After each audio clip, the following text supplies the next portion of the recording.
오늘 읽은 이 본문 말씀에서 우리 앞에 당한 경주, 이런 내용으로 말씀을 드리겠습니다. 사도 바울은 우리 일생을 경주자에 비유를 했거든요. 갈라디아서 2장 2절에 보면 내가 다름질하는 것이나 다름질한 것이 헛되지 않게 하려 함이라 해서 사도 바울은 우리 모두가 열심히 달려가는 경기자와 같은 일생이라고 지적을 하고 있습니다.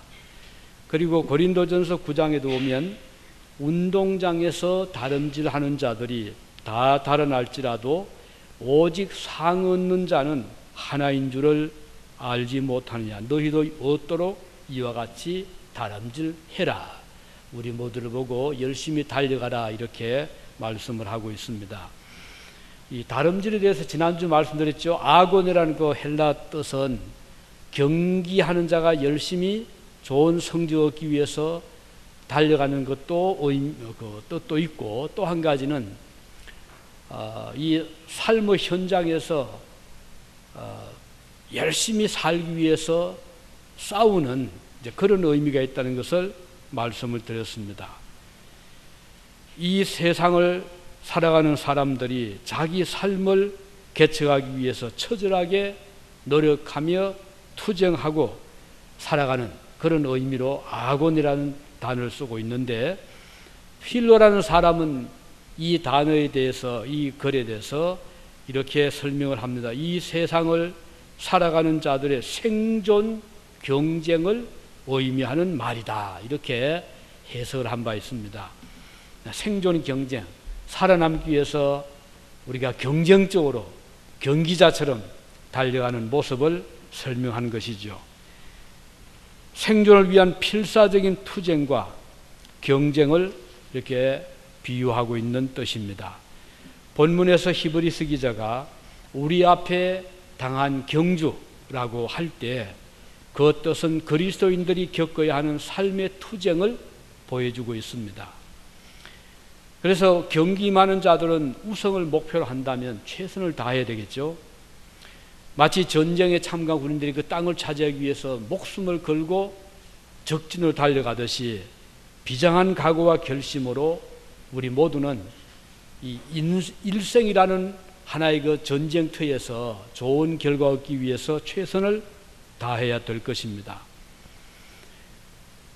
누군가는 1등 하는 사람도 있고, 또 누군가는 도중에 포기하거나 아니면 마지막에 들어가는 자도 있을 것인데, 우리는 도중에 포기하지 말고, 요즘 한국엔 너무 자살이 많다 보니까 참 걱정스럽지 않을 수 없어요.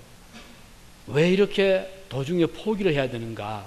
우리 그리스도인들은 삶을 포기해서는 안 됩니다. 또 할 수도 없어요.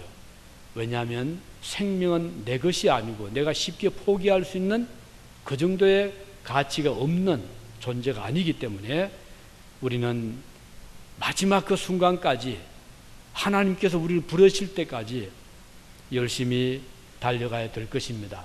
그러면 좋은 경기를 하기 위해서는 몇 가지, 오늘 이 히브리서 기자가 제시한 걸 보면, 하나는 무거운 짐이나 우리를 얽어매는 올무 같은 거, 죄, 이런 것을 다 버려야 된다, 이렇게 말씀하고 있습니다.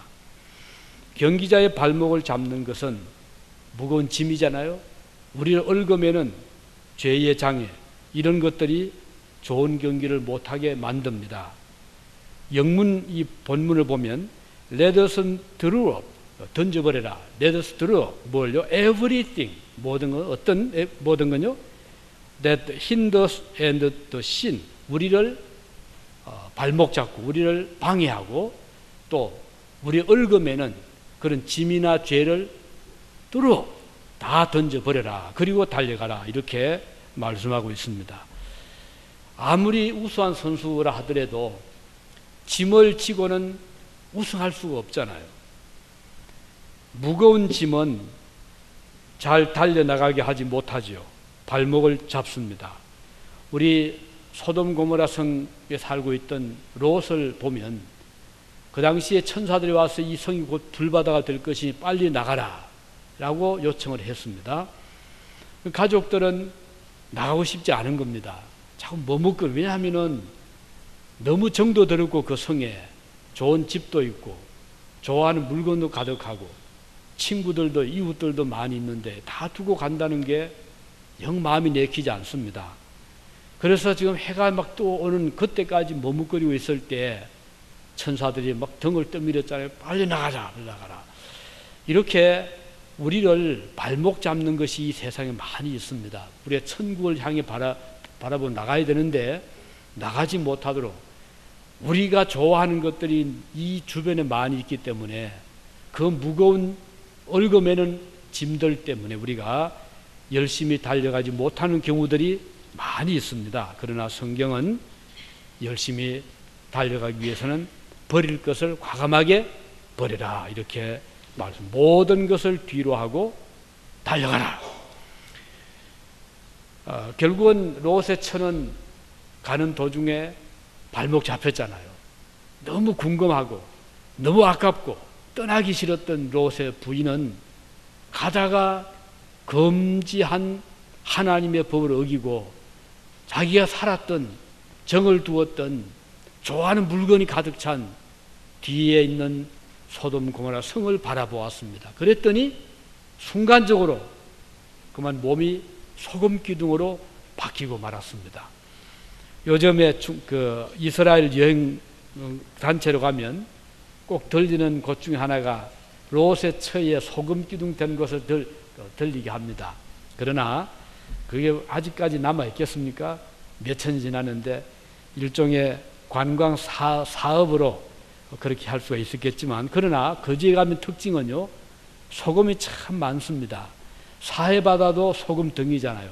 소금덩이 물에 둥둥 떠 있고요. 그 주변에 소금들이 많은데 이 롯의 처는 하나님 명령을 어기고 뒤로 돌아보다가 소금 기둥이 되었다고 했는데, 이것이 바로 경기를 하는 앞을 보고 달려가야 되는데 그러질 못하고 돌아보다가 이런 불행한 결과를 가져오게 된 예가 되겠습니다. 오늘도 수많은 사람들이 억지로 떠밀려서 성을 빠져나오긴 했지만 마음은 떠나지 못하고 세상에 그대로 머물러 있는 크리스찬들이 많이 있습니다. 그 장애물이 무엇일까요? 물질에 대한 욕심이 될 수가 있겠죠. 세상 친구들이 될 수가 있고 내가 좋아하는 취미 생활이 될 수도 있습니다. 이런 일들이 성도들의 발걸음을 무겁게 하고 경주장에서 비틀거리게 합니다. 앞으로 달려나가지 못하게 하고 그 자리에 주저앉게 하는 것입니다. 그리고 또 하나의 방해물은 사람을 얽어매는 옥죄는 그런 죄 같은 거. 영어 번역에 보면 the sin that so easily entangles에서 사람을 옥죄는 그런 죄라고 했습니다. 이런 것들은 경기자의 발을 너무 쉽게 묶어서 달리지 못하게 하는 것입니다. 야고보서 1장 15절에 보면 욕심이 잉태한 적 죄를 낳고 죄가 장성하면 사망을 낳느니라, 이런 말씀이 나오거든요. 그럼 이 죄의 소리가 어떻게 하면 해방이 될 수 있을까요? 우리를 잡고 있는 죄에서 벗어날 수 있는 유일한 길은 회개, repentance라 회개입니다. 우리 하나님은 자비하셔서 어떤 죄인의 회개라도 귀를 기울여 주십니다. 아버지를 떠나 방탕했던 아들이 모든 것 다 잃어버리고 거지가 되었잖아요. 그리고는 돼지를 치면서 그 쥐염 열매 먹지도 못하는 짐승의 열매로 억지로 배를 채우자니 오죽했겠습니까? 감히 얼굴도 들지 못하고 이제는 아들로서가 아니라 종 중에 하나라도 나를 받아만 준다면 집에 돌아가야 되겠다는 생각을 하고 힘없는 발걸음을 집으로 돌릴 때 아버지는 어떻게 했습니까? 매일같이 대문을 열어놓고 아들이 오기를 기다리고 있었던 어느 날 힘없는 걸음을 보자 직감적으로 아버지는 자기 아들임을 알게 된 것이죠. 오죽 반가워서 버선발로 뛰어나가서 아들을 품에 안으면서 어서 오너라, 왜 이제 오느냐, 그 아들 보고 네가 왜 그동안 내 속을 썩히냐, 이런 실문은 책망한 것이 아니라 다 덮어주면서 아들을 품에 안고 집에 들어와서 목욕을 시키고 옷을 갈아입히고 송아지를 잡고 양을 잡고 큰 잔치를 배설했던 이런 누가복음 15장의 이야기 우리가 알고 있습니다. 여기서 보여주는 것은 우리는 무거운 짐을 지고 죄의 얽매여서 허덕이지만 하나님은 돌아오기를 기다리고 계시는데 이것이 바로 우리의 회개 생활입니다. 하나님 앞에 잘못을 고백하고 용서를 빌면 하나님께서 용서하시지 못할 죄는 이 세상에 아무것도 없는 것이라는 것. 어떤 죄라도 하나님은 다 덮어줄 수 있는 넉넉한 마음을 가지고 계시고 그런 사랑의 아버지신 것을 말씀하고 있습니다. 그래서 우리가 이 인생의 경기장에서 잘 달리기 위해서는 나를 붙잡고 있는 무거운 짐, 얽매이기 쉬운 죄를 벗어버리는 것이다. 두 번째는 인내로서 경주를 해야 된다. 이렇게 말씀하죠. 영어를 보면 Let us run with perseverance. 인내를 가지고 달려가자. 이 perseverance, 이 인내, 참는 거잖아요. 왜 그럴까요?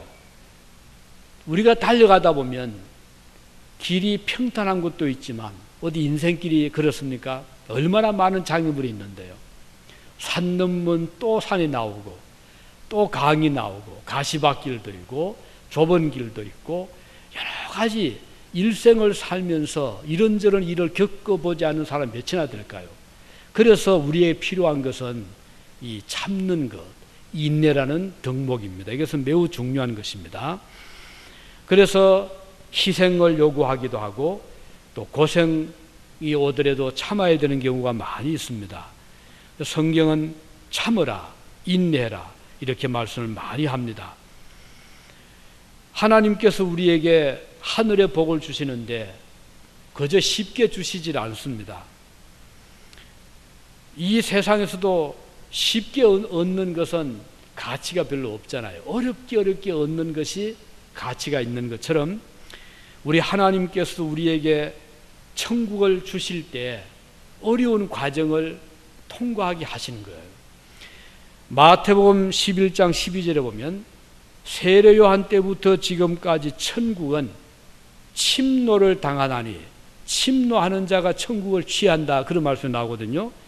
이 침노한다는 말은 뭘까요? 이것은 아주 강력하게 공격적으로 그 탈취하는 하듯이 천국을 바라보고 열심히 그걸 잡기 위해서 전력 투구하는 이것을 의미하거든요. 그래서 성도들은 소극적인 자세가 아니라 적극적인 자세로 마치 천국을 내가 탈취하는 그런 마음으로 달려가야 될 것이고 이것이 바로 다른 말로 하면 열심을 품어라. 미지근하게 하지. 그래서 주님은 미지근한 자는 토해낸다 그랬어요. 그러니까 열심히 뜨겁게 우리가 형제를 사랑하더라도 뜨겁게 사랑하고 우리가 주님을 섬기더라도 열심으로 섬기는 이것이 바로 천국을 탈취하는 성도의 자세, 모습이라고 볼 수가 있는 것입니다. 이 아곤이라는 단어는 이와 같이 치열한 전투 끝에 그 성을 점령하듯이 천국을 차지하기 위해서 신령한 전쟁터에서 모진 고난을 감수하는 그런 의미를 가지고 있습니다. 믿음의 삶을 방해하는 위험, 괴로움, 장애물과 같은 이런 것과의 그 아주 처절한 싸움, 전투를 의미하기도 합니다. 성경에 보면 성도가 겪는 영적인 전쟁과 그 싸움에서 인내하고 승리해야 될 것을 강조하고 있습니다. 빌립보서 1장 30절에 보면 너희에게도 같은 싸움이 있으니 너희가 내 안에서 본 바요 이제도 내 안에서 듣는 바는 우리에게도 같은 싸움이 있다고 그랬어요. 누구 같은? 사도 바울 같은. 바울이 얼마나 많은 싸움을 했잖아요. 박해도 받았고 옥에도 갇히고 죽음의 위협을 고비고비 넘겼던 사도 바울이 말하기를 너희도 같은 싸움을 싸우라 이렇게 말씀하고 있는 겁니다. 데살로니가전서 2장 2절에 보면 너희 아는 바와 같이 우리가 먼저 빌립보에서 고난과 능욕을 당하였으나 우리 하나님을 힘입어 많은 싸움 중에 하나님의 복음을 너희에게 말하였노라. 디모데전서 6장 12절에 보면 믿음의 선한 싸움을 싸워라. 그리고 나의 영생을 취하라. 이를 위하여 내가 부르심을 입었고 많은 정인 앞에서 선한 증거를 증거하죠. 여기 보면 믿음의 선한 싸움을 싸우도록 너희가 부름을 받았다. 이렇게 말씀하고 있습니다. 그리고 디모데후서 4장 7절에 보면 내가 선한 싸움을 싸우고 나의 달려갈 길을 마치고 믿음을 지켰으니, 이렇게 볼 때 사도 바울 일생은 믿음의 싸움을 싸우며 살아갔던 삶인 것을 볼 수가 있습니다. 이와 같은 성도의 싸움은 많은 인내를 요구하는 것입니다. 모든 전쟁과 싸움은 엄청난 희생을 강요하잖아요. 성도가 이 세상에서 겪는 고난은 인내 없이는 통과할 수가 없습니다. 고맙게도 내일 여기 오레곤주의 그 국회의원 웨이든 의원이 6.25 참전 60주년을 맞이해서 참전 용사기를 이제 세우는 그런 내일 그 예식이 여기 유진에서 윌라멧 하이스쿨에서 열린다는 그런 연락이 왔습니다. 그래서 굉장히 우리가 아주 마음이 참 흐뭇해요. 이렇게 미국 국회의원들 중에서도 한국을 잊지 않고 그때 공산 세력과 맞서 싸웠던 분들의 그 고귀한 희생을 잊지 말자는 이런 기운들이 계속 있고, 그래서 미국에서 보세요. 북한의 인권을 우리 한국 국회는 그 결정 아직 가결을 못해요. 그런데 미국 국회에서는 벌써 그 가결했고 결정했거든요. 그 인권에 대해서 북한의 그 비난도 하고 왜 그렇게 인권을 말살하느냐. 좀 사람 살 수 있는 나라로 만들어라. 무언의 압력을 계속 지금 놓고 있는데 정작 우리 한국에서는 그것조차 의견 통일이 안 되는 거예요. 그래서 북한을 자극하지 말자는 거예요. 그래서 우리가 할 말을 해야 되잖아요.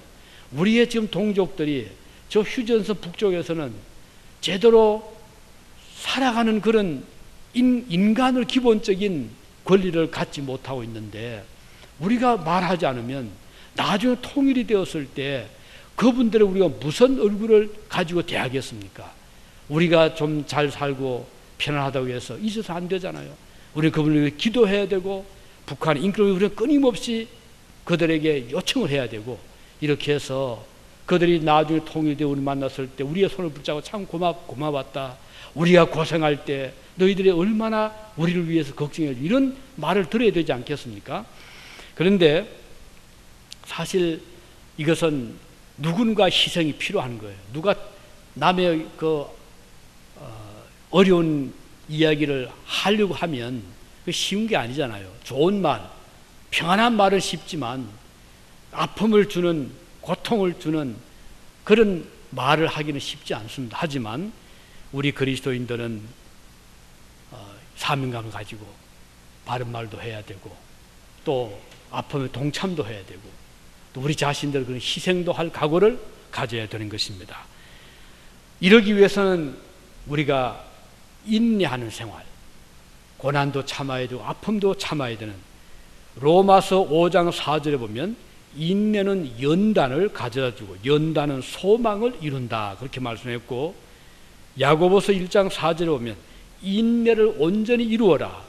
이는 너희로 온전하고 구비하여 조금도 부족함이 없게 하려 함이다.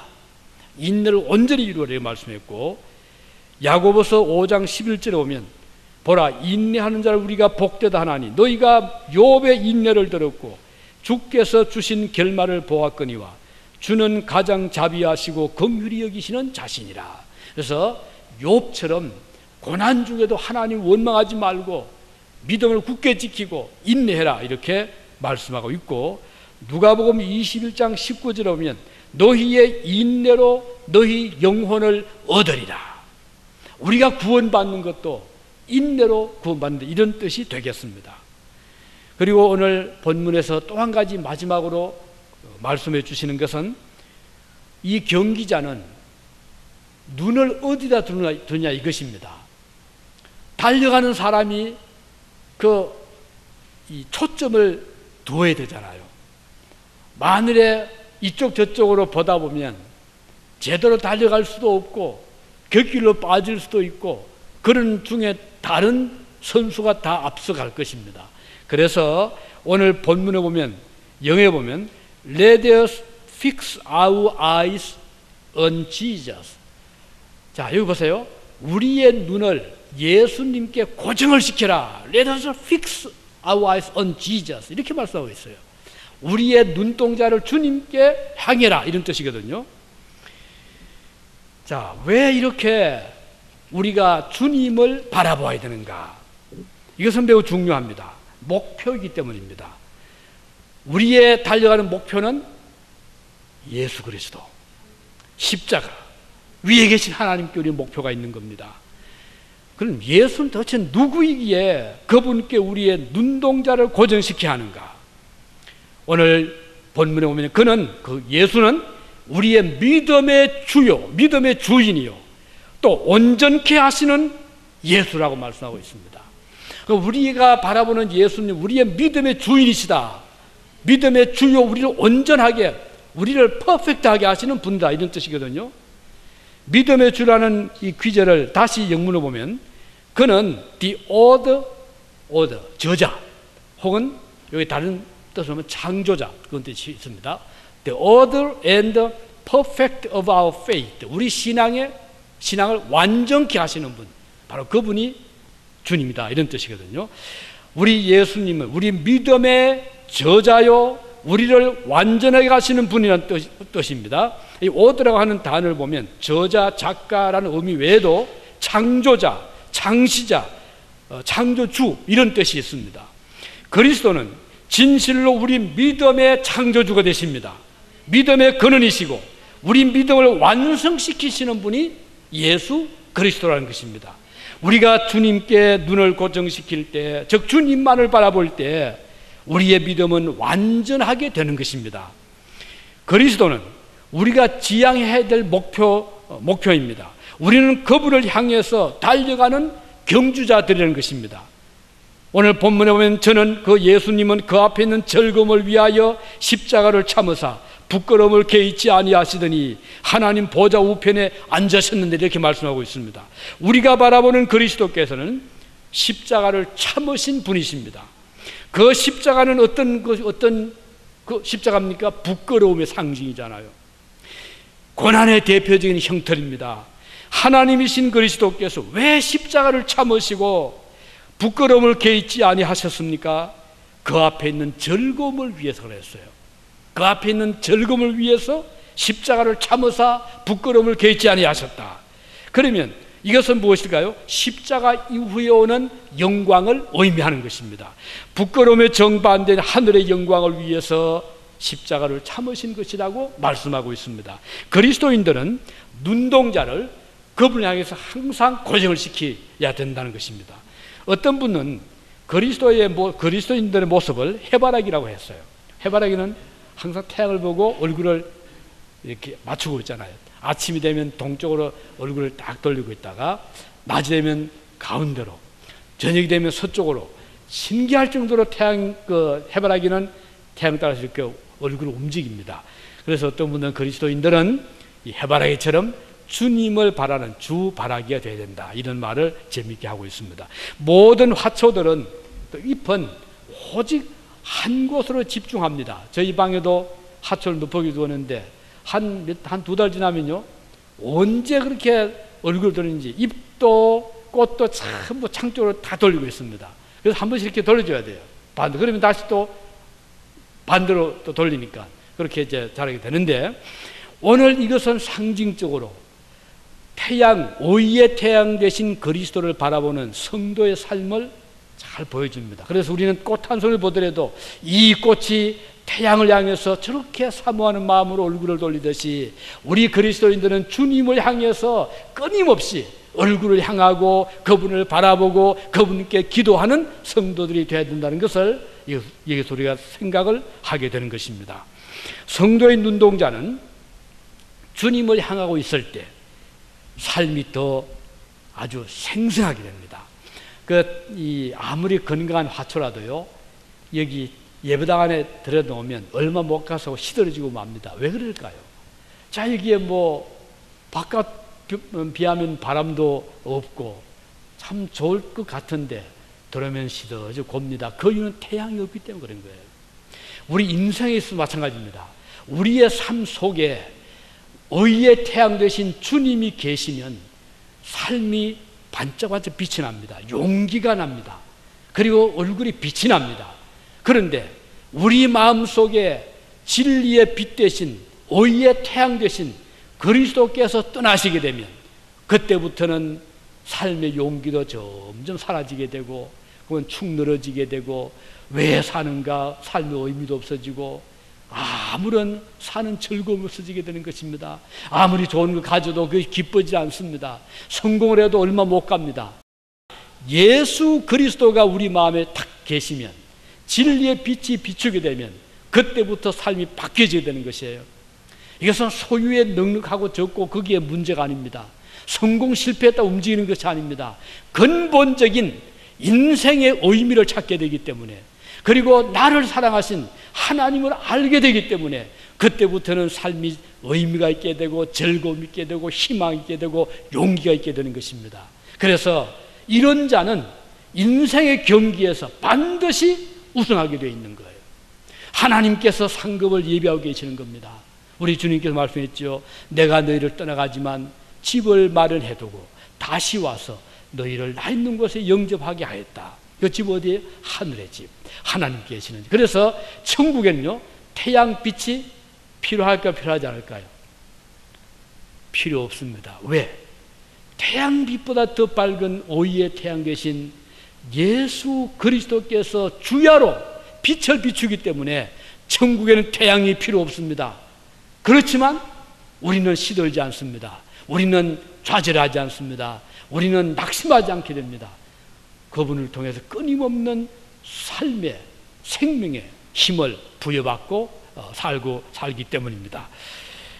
자, 이렇게 해서 우리가 주님을 바라보면 그 삶은 의미 깊은 보람된 희망찬 소망스러운 삶이 될 수 있다는 것을 보게 됩니다. 히브리서 11장 6절에 보면 믿음이 없이는 기뻐시게 못하나니 하나님께 나가는 자는 반드시 그가 계신 것과 또한 그가 자기를 찾는 자들에게는 상 주시니심을 믿어야 할지니라. 그리스도께서 그 앞에 있는 하늘의 즐거움을 위해서, 이게 믿음이잖아요. 지금 십자가를 바로 앞에 눈앞에 두고 오면 얼마나 힘듭니까? 그렇지만 십자가 건너편의 영광은 믿음 눈으로 볼 수 있는 거예요. 주님이 그것을 보았기 때문에 베드로가 주님을 붙잡고 선생님 안 됩니다, 절대 십자가 져서 안 됩니다 할 때 주님은 사탄아 물러가라, 너는 나를 넘어지게 하는 자로다 할 수 있었던 것은 믿음의 눈으로 그 뒤를 볼 수 있었기 때문입니다. 오늘 우리가 이 세상을 살면서 당장의 눈앞에 있는 것들을 보면 참 절망스러울 때 있잖아요. 야, 어떻게 하나 이거 해결의 길이 안 보입니다. 희망이 없습니다. 의미가 없습니다. 그러다 보니까 좋은 게 없는 거예요. 그럼 어떻게 됩니까? 포기하자. 이건 뭐 어떻게 할 길이 없다. 그러나 믿는 그리스도인들은 그 너머에 있는 십자가 뒤에 있는, 부끄러움 뒤에 있는, 실패 뒤에 있는, 죽음 뒤에 있는 하나님의 생명을 볼 수 있기 때문에 그래서 결코 포기하지 않게 되는 것이고 오히려 더 소망을 가지게 되는 것입니다. 그래서 계속해서 히브리서 보면 저희가 이제는 더 나은 본향을 사모하니 곧 하늘에 있는 것이라. 그러므로 하나님이 저희 하나님이라 일컬음 받으심을 부끄러워 아니하시고 저희를 위하여 한 성을 예비하셨느니라. 우리 하나님께서는 하늘의 본향을 사모하며 믿음으로 살아가는 자들에게 저희의 하나님이라고 일컬음 받으시기를 부끄러워하지 아니한다라고 말씀했습니다. 이 말씀의 뜻은 우리를 보시는 하나님은 우리를 보시고 대견하게 생각하신다는 것입니다. 여러분의 자녀들이 크게 성공하고 명성을 떨치게 되면 부모로서는 자녀를 생각만 해도 마음이 대견하잖아요. 프라우드 하잖아요. 우리 하나님께서 우리를 향해서 부끄러워하지 아니하시는 성도들이 되시기를 바라는 것입니다. 우리를 생각하시고 기뻐하시는 성도들이 되기를 바랍니다. 그들은 하늘의 영광을 바라보는 자들입니다. 그리스도 나라를 사모하고 십자가를 바라보고 살아가는 자들입니다. 2013년도 한 해 출발부터 마지막 날까지 하나님이 대견해 하시고 하나님이 기뻐하시는 저와 여러분들이 되시기를 진심으로 바랍니다. 같이 기도하시겠습니다.